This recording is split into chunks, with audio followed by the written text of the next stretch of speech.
Well, hello, and welcome to the Jammin Jukebox Radio Show. I am your host, DJ Delta Dawn, and it's Friday, people. It is Friday, and the weekend is here. I have waited all week for Friday. I don't know about you, but I'm always looking for Friday on Monday. That's kind of my thing. Not that my job sucks or anything like that, but I just enjoy my weekends, and really, I can't do my radio thing when I'm at my job. So this gives me the chance to kind of roll into radio mode for the weekend, and it always just gives me so much to look forward to.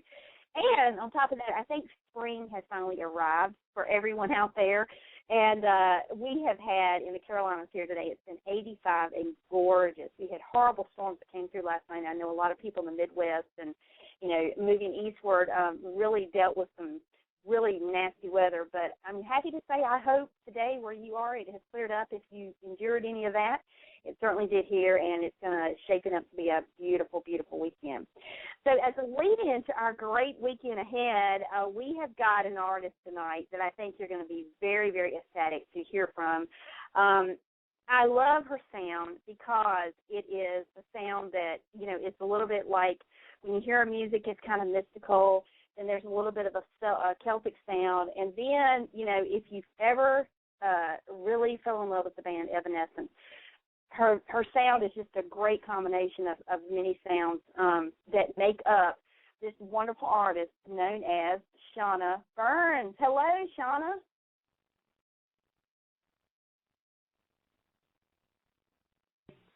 Oh, hi. Hi. Sorry. I was trying to bring you online, and it just kept spinning. And so I was like, "Hello, any day now." I knew it wasn't you. It was just this computer system. Oh my gosh. Well, hello and welcome. Hi. I'm so excited to be here. Thank you, Dawn. Oh, Yay. You're so welcome. We're very happy to have you. It's a great way to start a weekend. I can tell you that. And so I'm very excited to have you with us and to talk all about, your music and just what you've got going on of late. There's so much to talk about. I don't know if we'll get it all in, but we'll try. I, am really, really impressed with you because, first of all, I love the piano. That's probably one of my favorite instruments in the world. And the way you play piano on your songs, on your music, which you've written, by the way, in case the listeners, to throw that out there to the listeners, it's just absolutely beautiful. I mean, how long have you been an accomplished pianist? Oh, you're very nice. Well, I feel like I've always played because my mom played the piano, and she's the one who introduced me, so we always had the piano in our home. So I feel like I've always played, but I didn't really start seriously playing until, I was a teenager, 12, 13, and didn't start really writing music till, probably more like 15, 16, when you have to write every song about the boys and you want to be in Depeche Mode, because I wanted to be in Depeche Mode. And so it really started taking off there. And then when I moved out west to go to college, then it started to become something more serious and definitely enveloped all around in my life. So, well, it is definitely working to your advantage now because in listening to your albums, I mean, for one thing, what I love about your sound is it's not the kind of sound that you hear every day. I mean, it's traditional mainstream radio, they play the same type of music. I don't care what genre you listen to. It just sounds like they got 50 of the same songs or the same type of songs being played over and over. And so to get a hold of your stuff and start listening to it, it was such a refreshing change from what you find. It's unique, it's different, and it's uniquely Shauna-Burns. I mean, people may listen to it and they may say, oh, well, I'm hearing bits and traces of Evanescence or other types of, music, but it's kind of a good infused mix that kind of makes up your individual sound. So talk a little bit about how you kind of came to the sound that you have. Well, I think that I always thought that the music that I was writing and artsy-fartsy way of saying it is the music that comes to you, because it really feels almost as if you're not writing, that something else is telling the story and you're just interpreting what's coming. And I've always really loved sort of the Celtic feeling, but I never purposely said, okay, this song's going to be Celtic-y. It just sort of always comes out. And my husband James and I always have a joke that almost all the songs I write are in 3/4, which is very Celtic-y. So I think that I just love culture. I have my degree in anthropology, and so I used to anyway, do a lot of reading and research on sort of different cultures, and I love that feeling, but also really influenced with sort of what used to be like alternative, so like The Cure and the Smiths and Tori Amos and Sinead O'Connor and things like that, where when you talk about artists today, and I have to be careful because I love, my artists today like Imogen Heap and people that are innovative and a lot of indie artists that I'm into, but I think sort of pop today, you're right, it's so easy to be overproduced nowadays. And I think that's where they fall into their own patterns and imitate each other, is that it's an easy, quick, fast food way. Like Tori, I know a long time ago in an interview, she's like, I don't make fast food, I make, really good wine that has to take a long time. And I liked that sort of how she talked about that, because I feel like today I do sort of feel like the artists today, it's like, oh, just cultivate it a little longer and just feel it, even though there's some good stuff out there for sure. I think it's hard. It's easier to say, okay, producer, Mr. Producer, fix all the vocals perfectly, make every bar exactly the same and not have breathing room. And it's hard because I don't want to, go poop, poop, poop, poop. But at the same time, I think we need to have the artists express who they are, because I'm sure they have a big voice and they have a story to tell. But I'm not sure. It's hard to tell, I think, when have all the anticipation and you have all the money behind you and all the, expectation. But sorry, that was kind of a tangent. Well, you're so correct, because I think the main thing that mainstream music lacks today is originality. And that is the beauty of indie music, because indie artists like yourself, you have the ability to have the latitude that you want to bring to your music. The sky's the limit. You can be as creative as you want to be. And you're not suppressed, by a major record label telling you, well, you really don't need to do this. I mean, it seems like mainstream music today and the way major record labels operate it's all driven by society in terms of what society deems as popular and the now thing. It's one of those things where when you kind of almost lose a lot by kind of putting barriers up for what these artists are able to do. I don't think sometimes we ever really get to see the true essence of an artist in mainstream music, because they're being so programmed to fit a specific genre or an expectation that society has deemed this is what we want now. And I've said many, many times that the music industry is really missing out on people like you and many, many indie artists out there who are putting out phenomenal music. I say time and again that indie music is the music industry's unintentional best-kept secret. They have no idea what they're missing. But and in terms of your music, I mean, you have done. I mean, you've cut a record or two. I mean, you've done some incredible stuff. But as I've listened to your music, it's very poetic in nature. I mean, it is just. It kind of takes you on this journey that begins, and you just kind of go along with it, following it to see where it'll lead. And you don't really know where it's going to take you. I love that. Exactly. Well, and that's sort of like the beauty of letting the music, sort of dictate. And I never really thought, because I'm a planner in my mind, and when we first started, doing the albums, I thought, okay, I'm going to do, big albums, boom, boom, boom, boom, boom. because when we did Every Thought, which was the debut album, I never realized that Desert Tune, which is sort of, I see them as sister albums, and I never realized that would come next to it. And then Moon in the Fire Circle with Anamnesis, those two are sister albums, so they sort of mirrored each other.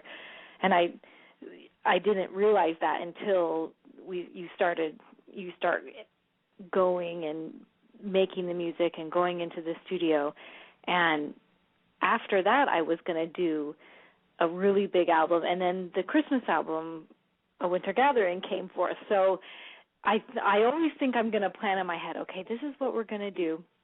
This is the feeling, and then the little bug in your ear and the little,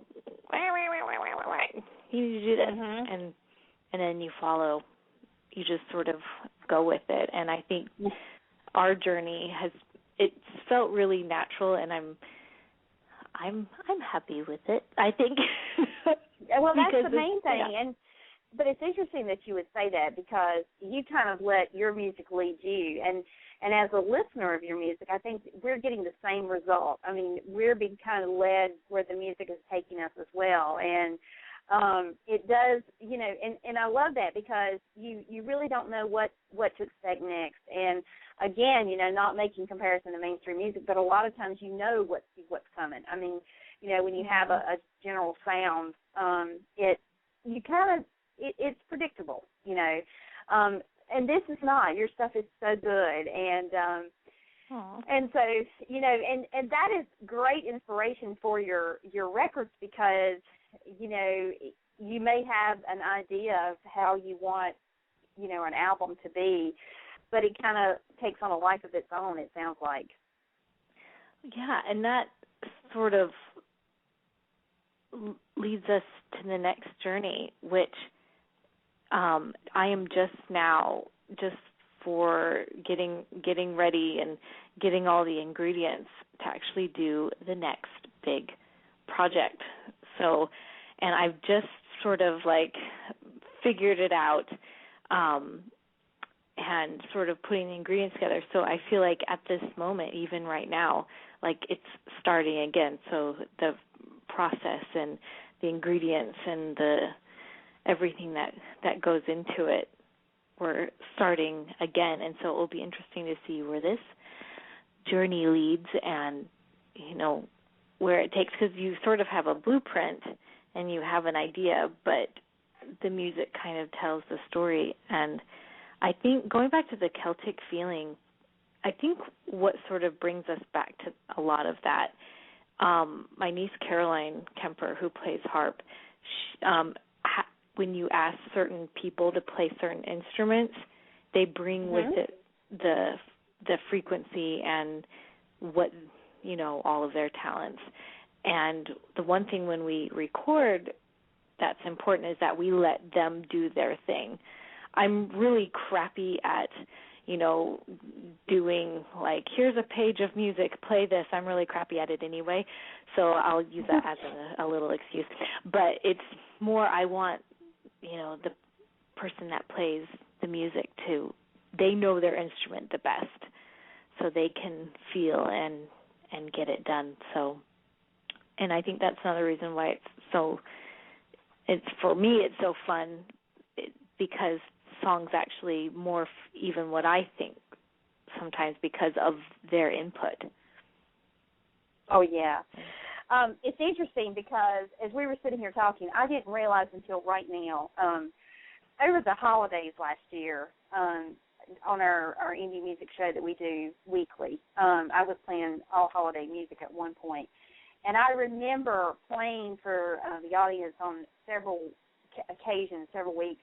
I played a song from your holiday album, Winter Gathering, and it just hit me. It was like I just had that epiphany while you were talking.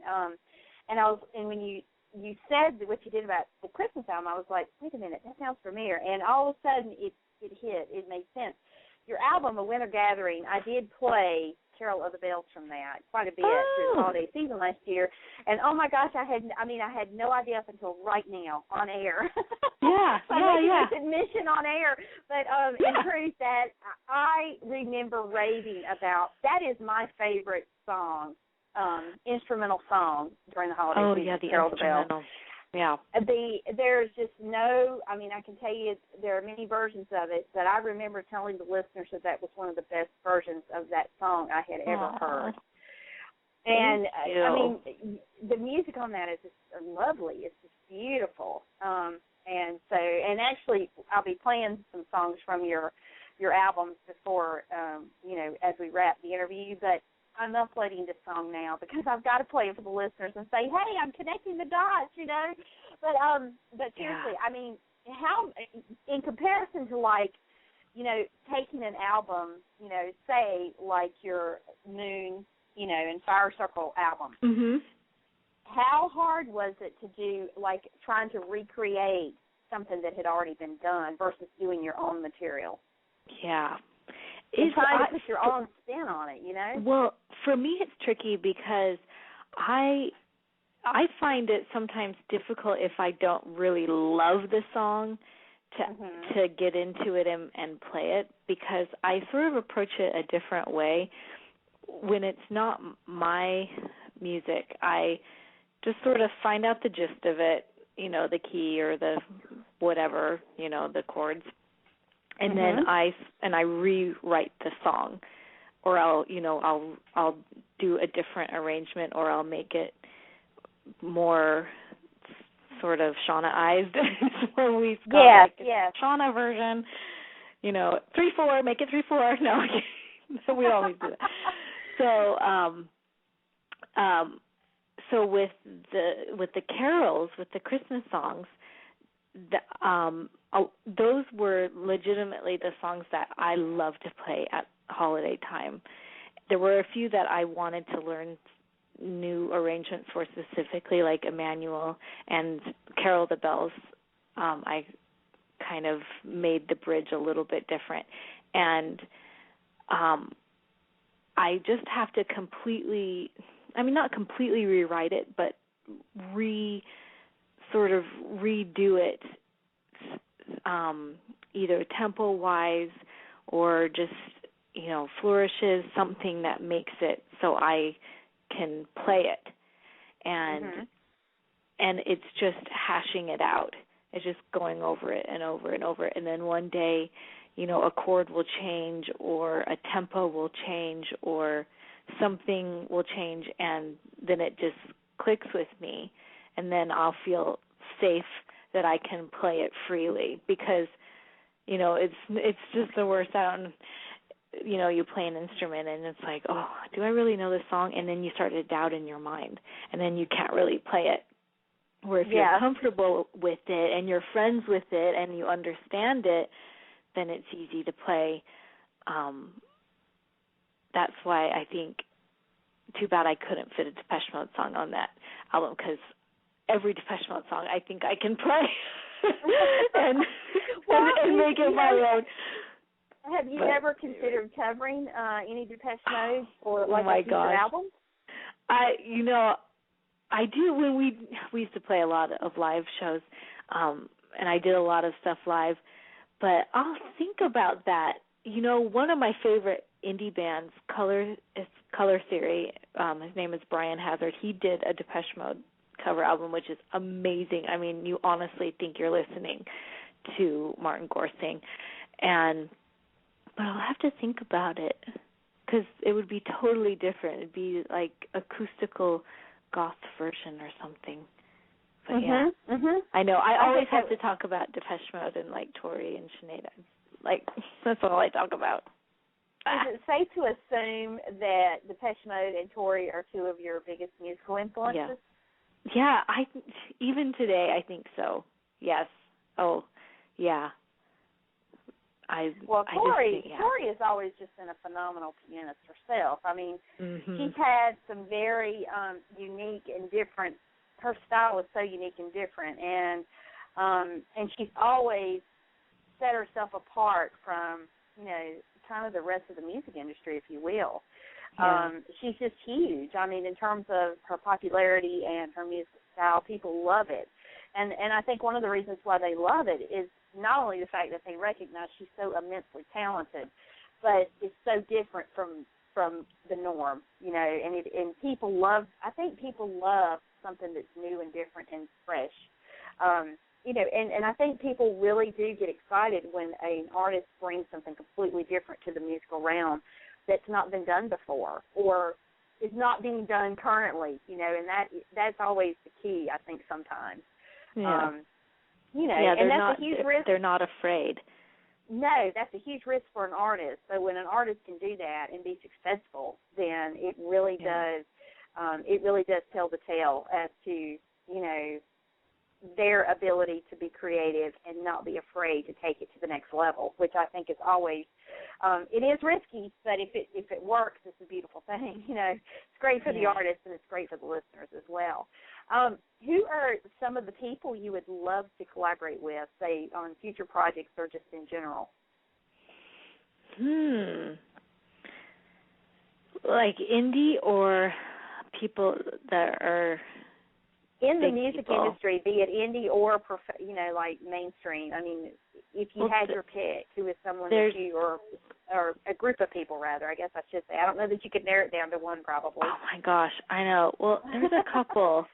I mentioned before, I love Imogen Heap. I really am into her and and her recording process. I would love to go to her house and just be with her in her studio and talk with her. And I think what she's doing now and how she's approaching the music industry is really innovative, and it's so different. She records a lot on like YouTube or on you know, just like streaming online, and she'll release a song that she's like collaborating, like people can send in stuff, and I'm not sure I could do that, but she's really great at people sending her sounds and then making things. But I really love her. And indie-wise, there's an artist, Agnes I'm probably going to pronounce her name wrong. Milewski or Milski, Milewski. She is amazing. She's from Vienna, and oh my gosh, I just love her so much. She's a fellow piano girl, and I just love her. But I think, gosh, there's so many. Who else? Oh, my mom is texting me. My mom is listening. I heard 20 minutes of your interview. They're going to go to a basketball game. Oh, hi, Mom. My mom is listening.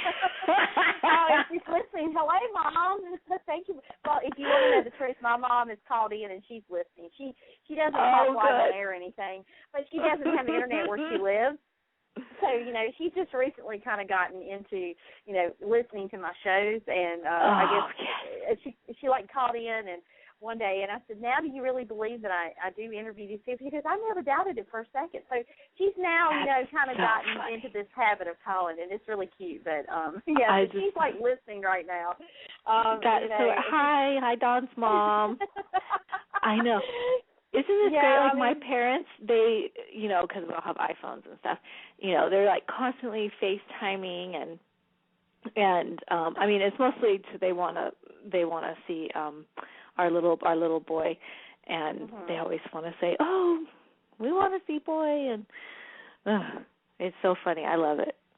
My mom doesn't have an iPhone. She just has a traditional phone where you can send her pictures, and you know, and she just learned to text last year, and so which was the most hilarious thing.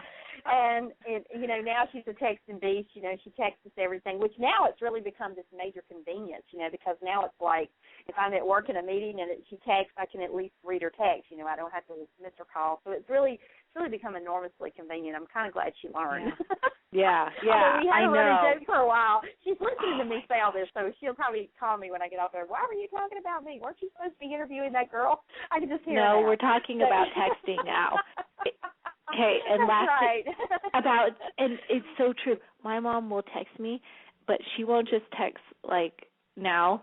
She won't just text like a little something, it will be like 3 paragraphs, like an email but on text. I'm thinking, how long did it take her to do that?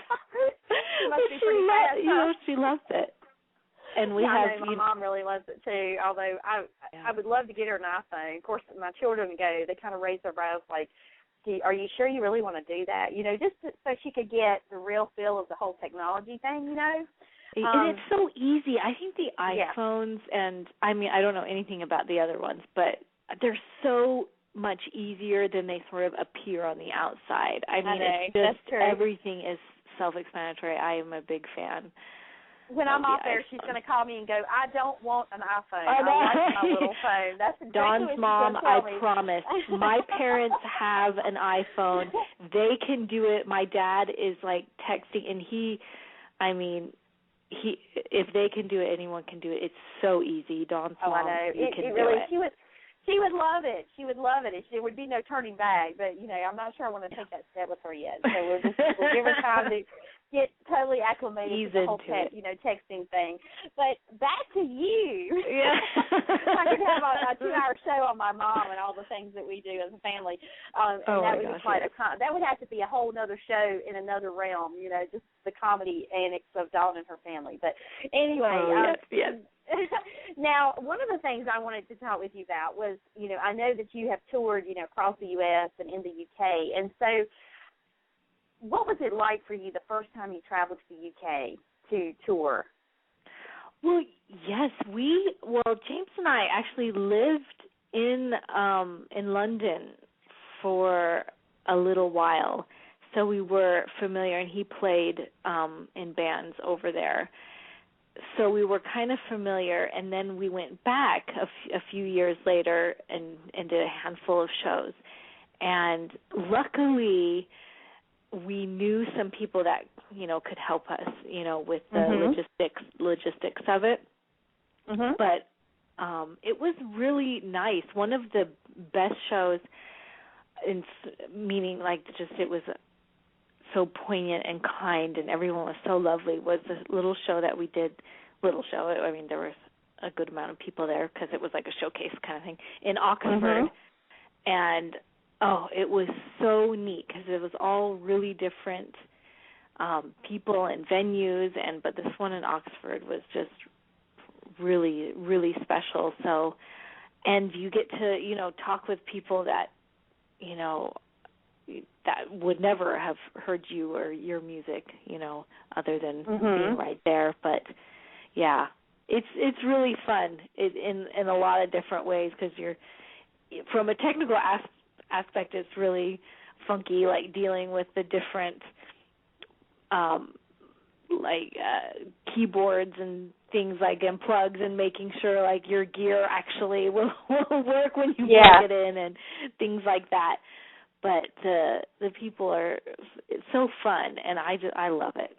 So it's a really fun time, and I love castles and things like that, and you just feel nice with your chamomile tea, and I love it. Do you foresee yourself going back to the UK to tour in the future? I hope so. I think with our little boy, we always say, like, we're going to take Harrington to London. But, yes, I'd have no idea when, but we would love to. We'd love to go back.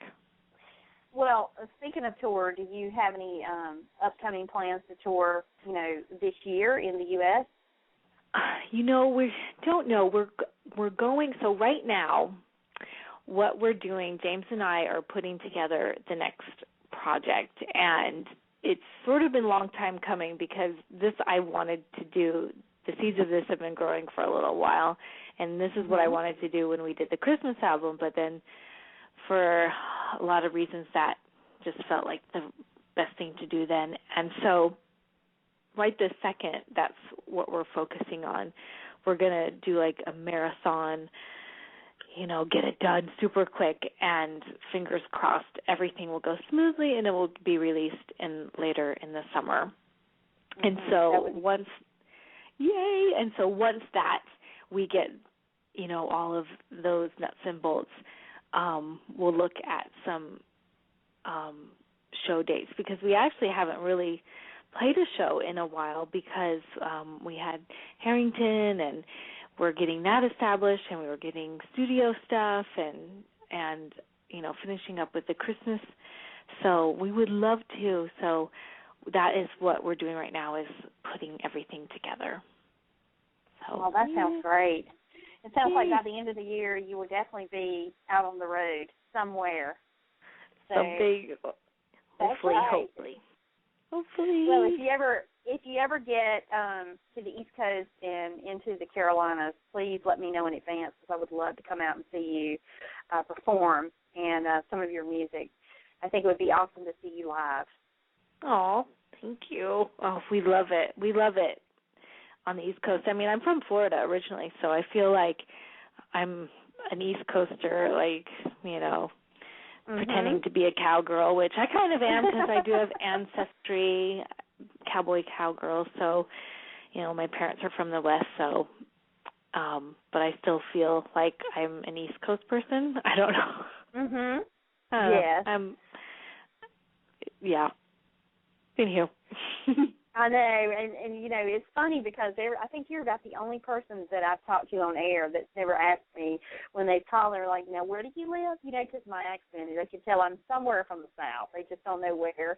But yeah, it's hard to when you grow up in a certain place, it's really hard to kind of, even if you get away from where you were born and raised, it seems to always be home, no matter where you are, presently. Well, I hope that if you ever do get to the East Coast, that North Carolina, South Carolina will be in your,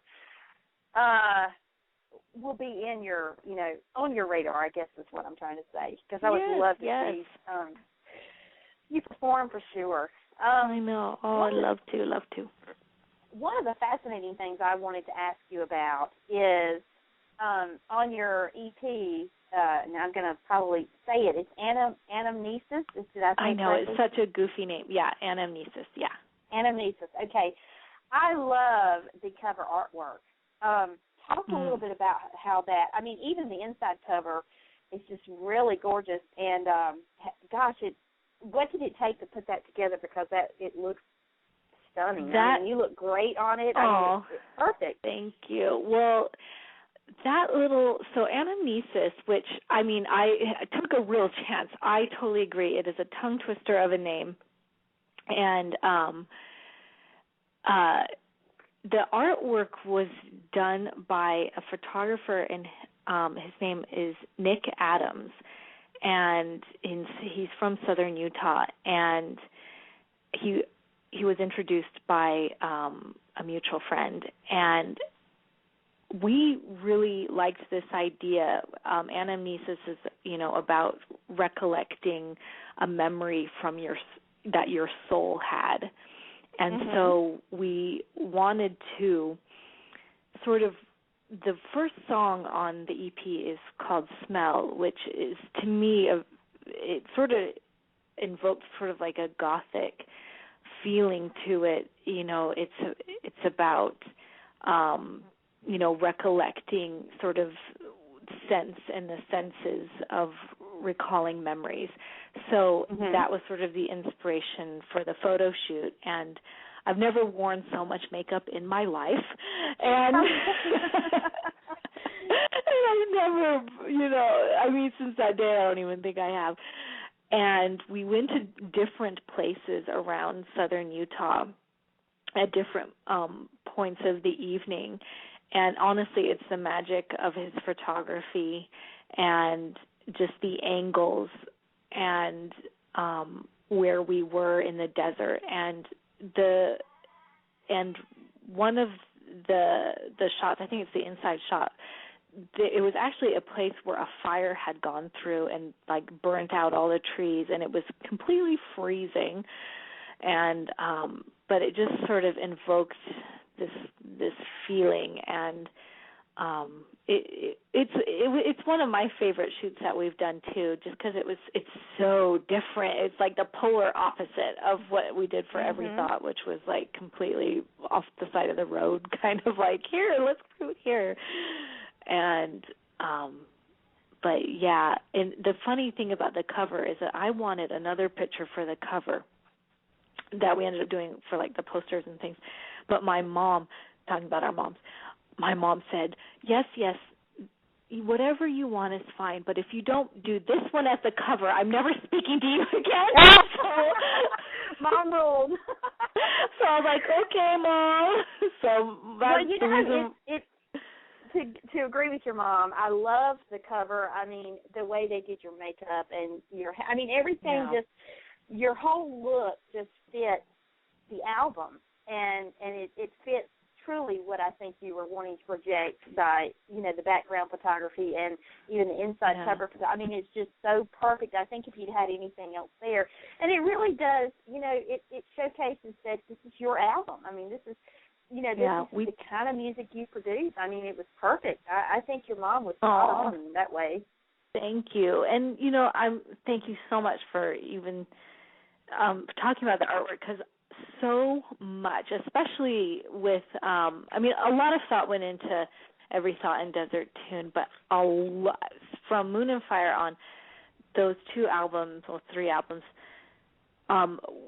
so much time and meticulous, planning goes into the artwork, because we really do try to mirror what the music is through the photography or through, the layout, the font, this, so much goes into it and then you don't really ever talk about it again. But like, for example, on Anamnesis, the specific song, the first song was, this is the artistic interpretation of that song, and with Moon and Fire, how the back of that album, we morphed this. It's actually the sun and the moon images morphed into one, representing the light and the dark of the soul, living as one, sort of the harmony of yin and yang kind of idea.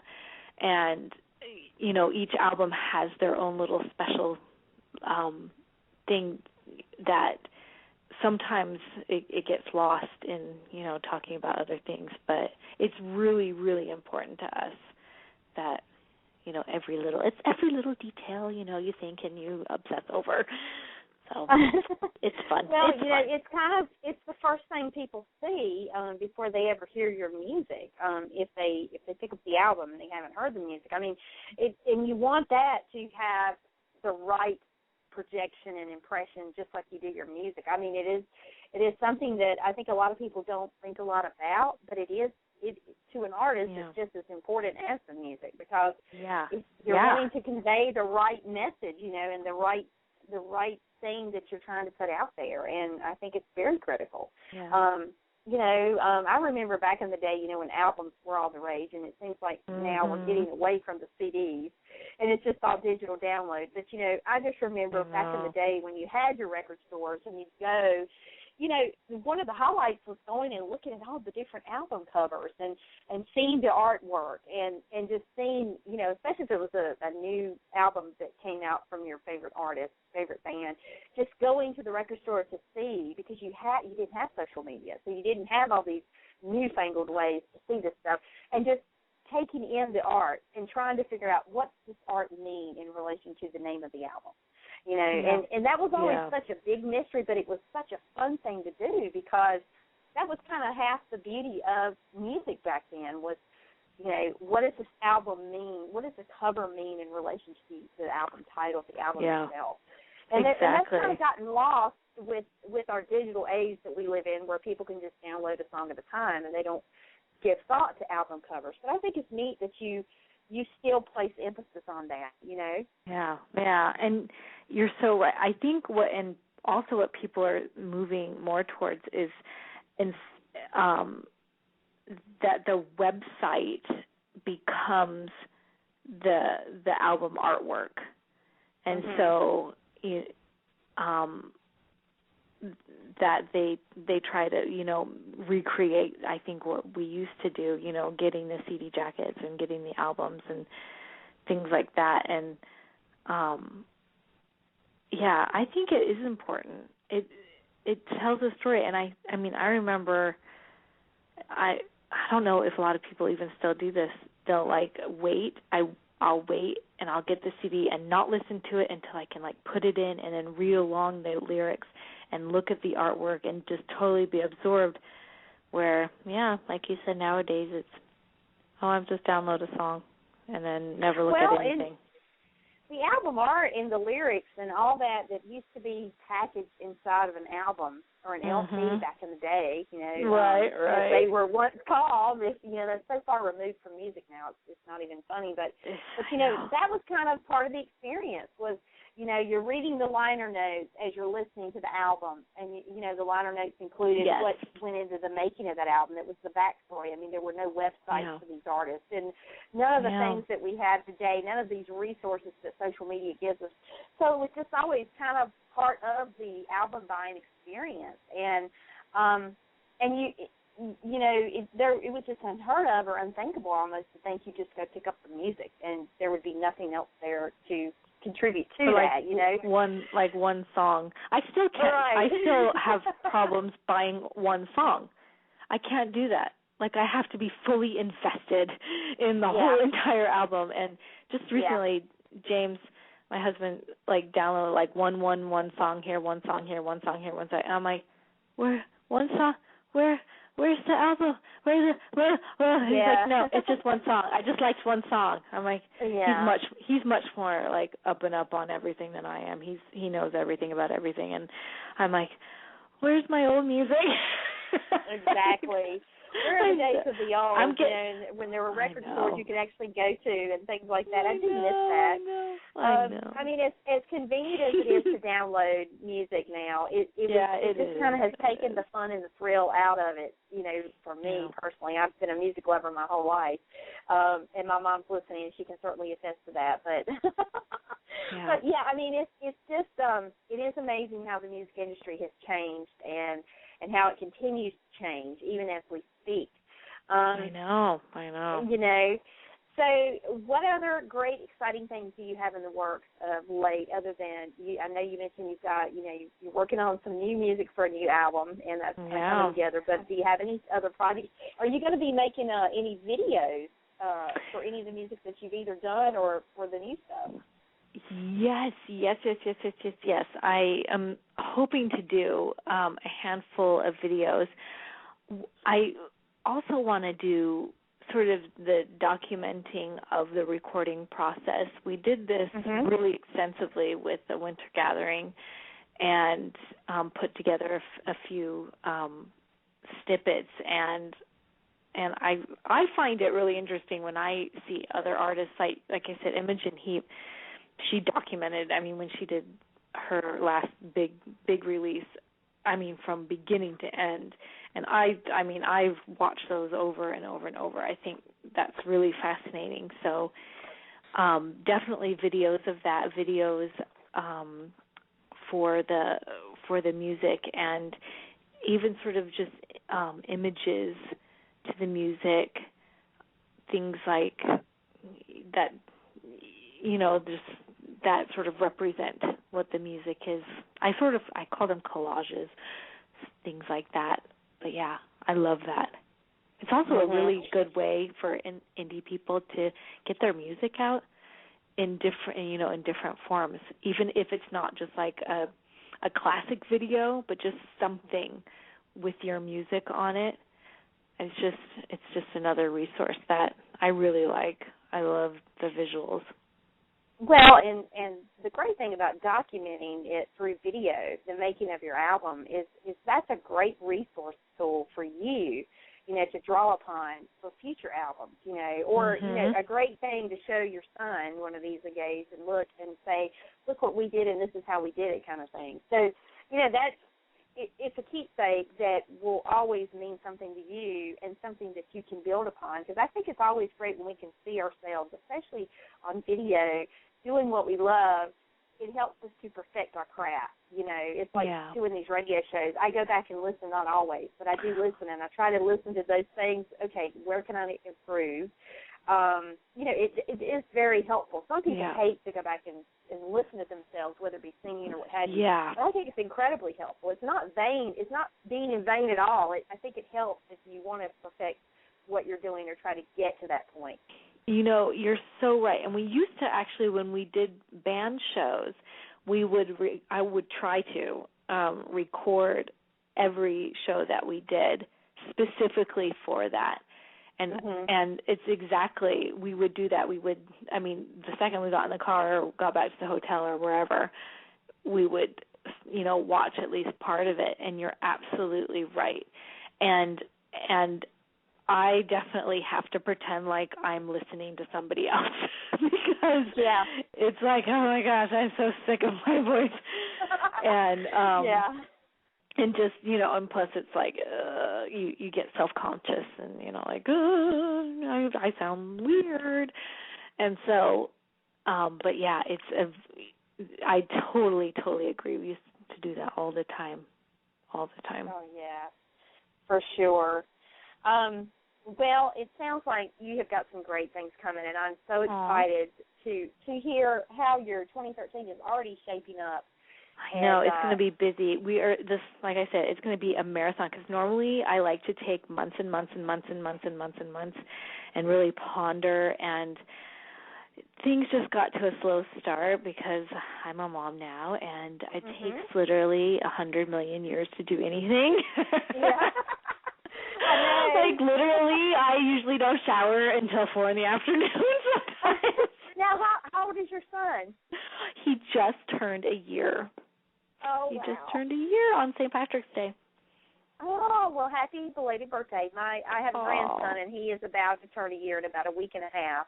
And it's been the fastest year of my life. I always said it went fast when I had children as they were going, but as he has come along, it is even faster. It's like times 3. It's just all of a sudden, it's just like I've been a whirlwind year. And he's such a delight. And and I know you know, he's just they're at that age right around now is so great because, their personality just really starts to come alive. And and everything they do is just so exciting. So, happy belated birthday to him. That's exciting for you. And to your little grandson, so exciting. And so I know in that regard, being that he is that young, that yes, you've had a very busy year, but with him particularly, but you've had to probably put the writing and the music on the back burner a little bit to, because those little ones do demand quite a bit of time, and as a mom, your whole life changes when you're a mom for the first time. It is. Yeah. So it's such a great change, Definitely going into this totally different, and he will be a big part of it. So, Oh, yeah. Do you think, with you and your husband both being involved in music, do you think it's a given that your son will grow up to want to be in music as well? Yeah.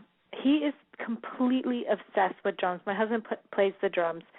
He wants to have Dad's drumsticks all the time. We got him a little drum. He is all about everything is a drum. His spoon is a drum. I mean, he wants to drum, and he does pound on the piano. I'll put him up there, and he's maybe he's a percussionist, but oh my gosh, everything. He's obsessed. Just remember this in about 5-6 years, because my son, he will soon be 18 in just a few short weeks, and his dad was just kind of a self-taught drummer and played in some really localized bands. It was not anything really spectacular, but he just, he did drumming as a hobby, and when our son was really small, he just took an interest, and at 6 years old, he started playing. He's been playing ever since. Now he's, he's a big drummer in the worship youth band at church, and he started playing on the, the regular morning service band. He's alternating, and his dad's also playing. So some Sundays they play together. It's really cool because music has been his whole life, so now he wants to make that part of his career life. And don't be surprised if your son grows up wanting to, take after your husband and follow in his footsteps in that way, because my son certainly did. And he's picked up guitar and he's writing music. It's kind of one thing went to another. So he's total musical. And he's often said, Mom, I could live with just about anything, but I could not go one day without music. So, and isn't that so true? I think most of us feel that way, you know? When I don't listen to music, sometimes, I know it sounds funny, but sometimes I forget who I am, and I forget, and then when I listen to like Lorena McKenna or whoever, it's like, oh, there I am. Okay, thank you. Back again. Yeah. It is something about, I love to have music just going in the background, whatever I'm doing. I would rather listen to music over watching TV any day. You know, and that's not to minimize television, but I love listening to music, and I mean, I fall asleep listening to music, so it's, you know, it's just kind of part of who I am. So I understand all too well. It's almost like something's missing when I don't hear it or when it's not on, you know? Oh, yeah, completely. I'm so disoriented. Yeah, absolutely. It centers you. Yeah, for sure. Yes, it does. Well, this has been a real thrill. I have so enjoyed speaking with you, and I would love to have you back when you get the new album out, or when even a song even, you know, as you're starting to release songs, if you do that for the new album. We're going to hopefully in the early summer we're going to release a couple of songs, and then full release later in the summer, and but absolutely. Oh, yeah, we would love that, and love to have you back anytime to talk about your music, or really anything you want to talk about. You're great. Okay. We can talk about our moms, and then I'll see if your mom got her iPhone, and then you guys FaceTime each other. We'll just have four women chatting for an hour or something. Yeah, but, I know. My mom hasn't texted me yet. Oh, well. Yeah.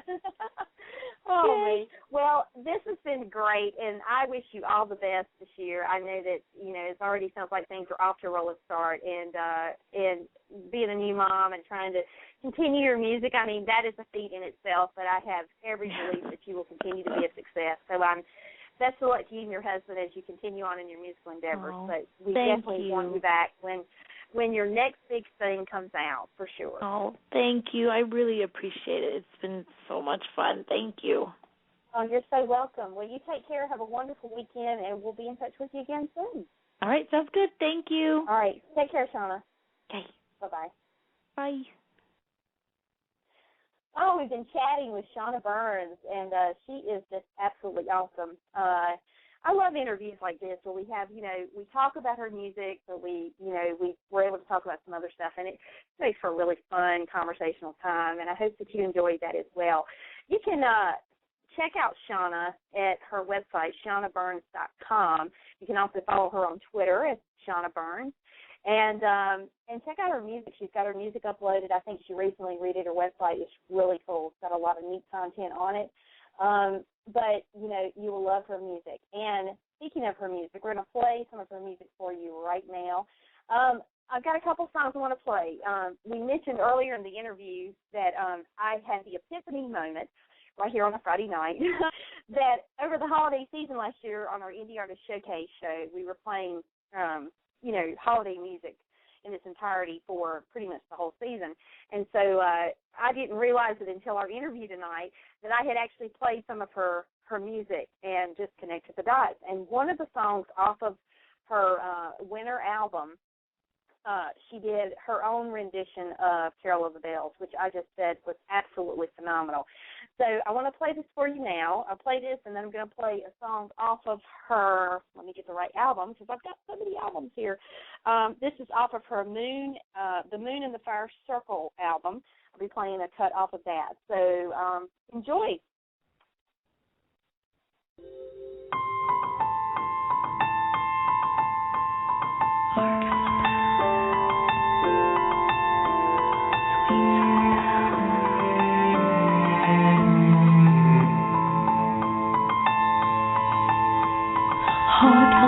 Sweet silver bells all seem to say throw cares away. I'm bringing good cheer to young and old, weak and the poor. Floating on that good song with joyful ring, oh caroling. Once in the year was of good cheer from everywhere, filling the air. Oh, how they pound, raising the sound, all hill and dale, telling their tale. Gaily they ring while people sing songs of good cheer. Christmas is here. Merry, merry, merry, merry Christmas. Merry, merry, merry, merry Christmas.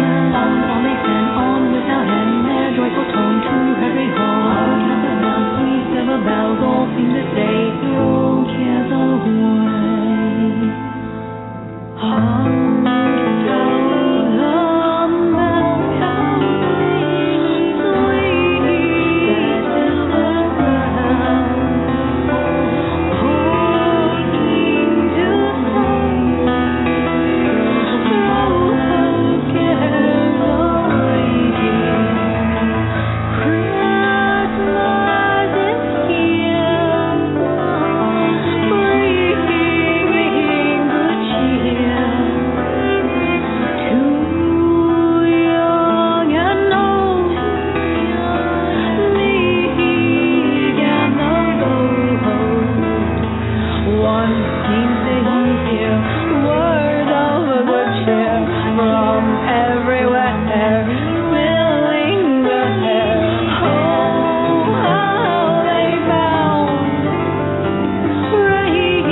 And Carol of the Bells was one of those songs that, I love to play any time of year. It's just fitting no matter, what you're doing or where you are. It's a beautiful song, and especially when there is a piano arrangement in the song, and it's not so much about orchestration, but just the piano kind of comes through. I love piano as it is, but on that song in particular, it's just beautiful. And so anyway, that was played during our holiday season last year. Now we know, and so we will be playing that again this year. Look forward to that.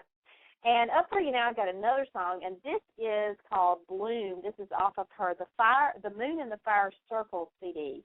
And I can tell you this is also a great CD as well. And take a listen. Enjoy.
another beautiful song. I love how that just kind of flows throughout. And that was Shauna-Burns, and that was her song, Bloom. And the album, again, is The Moon and the Fire Circle. So great interview tonight. We want to thank Shauna-Burns for being our very, very special guest. And again, if you want to check her out, her website is shauna-burns.com, and you can also follow her on Twitter at Shauna-Burns, and check out her Facebook. And she's got some great content on her website, some videos. Her music is uploaded, so check her out. If you love that sound, you'll love Shauna-Burns, no doubt. All right, coming up tomorrow night, we will be back with our Indie Artist Showcase. We'll be featuring some of the best music we found anywhere of up-and-coming indie artists and that we feel need to be heard. So we're going to have a lot of new songs in the mix this week if you are a regular listener of our show. The show starts at 7 p.m. Eastern, so we hope that you will join us for that. We play about 2 hours worth of music, all different kinds, and it's really a fun show. We love the music we play, and we hope that you do too. So that is going to wrap our show for this evening, and